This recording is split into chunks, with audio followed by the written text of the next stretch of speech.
Assalamualaikum warahmatullahi wabarakatuh. Perkenalkan, nama saya Anissa Hoirunisa dari Fakultas Syariah Prodi Hukum Ekonomi Syariah Angkatan 2016. Saya akan memaparkan isi dari skripsi saya yang berjudul Tinjauan Fikih Muamalah terhadap Produk Pembiayaan Mikro dengan Akad Ijaroh Muntahiyah Bitamlik di BRI Syariah KCP Bandung Cijerah. Yang pertama, latar belakang masalah. Dalam menjalankan kegiatan usahanya, bank syariah harus menggunakan akad-akad yang sesuai dengan prinsip syariah. Akad Ijaroh Muntahiyah Bitamlik atau bisa disebut dengan akad IMBT merupakan salah satu akad yang diperbolehkan di dalam Islam. Akad IMBT adalah kelanjutan dari akad ijaroh. Oleh karena itu, pihak yang melakukan akad IMBT harus melakukan akad ijaroh terlebih dahulu. Ketentuan akad ijaroh diatur dalam Fatwa Nomor 9 Tahun 2000 tentang pembiayaan akad ijaroh. Fatwa tersebut menyebutkan bahwa kewajiban lembaga keuangan syariah harus menyediakan barang atau jasa yang diberikan. Dalam praktiknya di BRI Syariah Cijerah, pada pembiayaan mikro, bank tidak menyediakan barang atau jasa. Bank menjadikan jaminan nasabah sebagai objek sewa. Selanjutnya, tujuan penelitian. Tujuan dari penelitian ini adalah yang pertama, untuk mengetahui tinjauan fikih muamalah terhadap pembiayaan mikro dengan akad Ijaroh Muntahiyah Bitamlik di BRI Syariah KCP Bandung Cijerah. Yang kedua, untuk mengetahui akibat hukum yang timbul terhadap akad IMBT pada produk pembiayaan mikro di BRI Syariah KCP Bandung Cijerah. Selanjutnya, metode penelitian. Yang pertama, jenis penelitian yang digunakan dalam penelitian ini adalah penelitian kualitatif dengan pendekatan yuridis normatif. Yang kedua, sumber dan jenis data. Sumber dan jenis data yang digunakan di dalam penelitian ini ada dua. Yang pertama, sumber data primer atau sumber data pokok yang diperoleh langsung di dalam objek penelitian.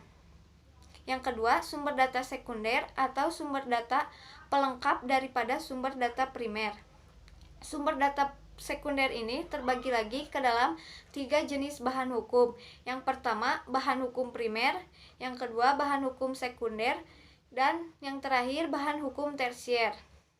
Yang ketiga, teknik pengumpulan data yang digunakan di dalam penelitian ini ada 2 teknik. Yang pertama, wawancara, dan yang kedua, studi kepustakaan.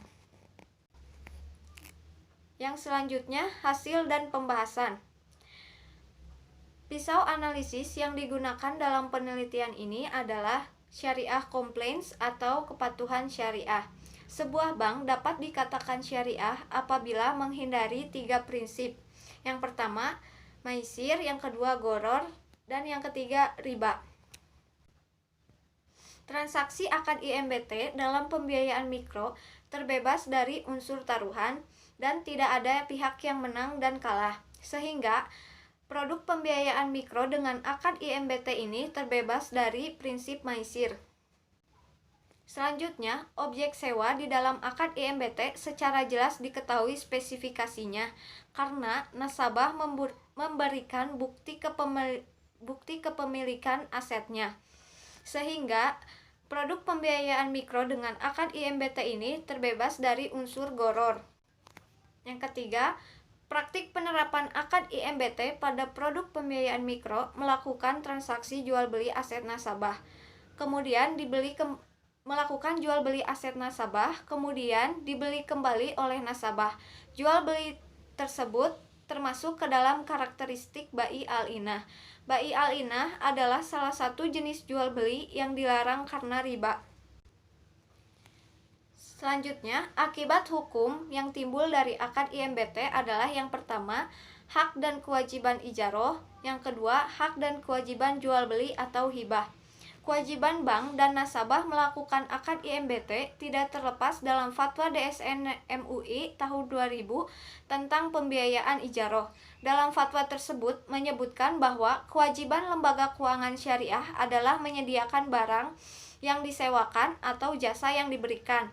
Dalam praktik penerapan akad IMBT di BRI Syariah, pada pembiayaan mikro, pihak yang menyediakan objek sewa adalah nasabah, bukan bank.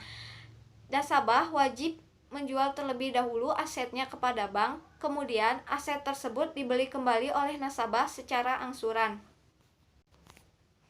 Selanjutnya, kesimpulan dan saran.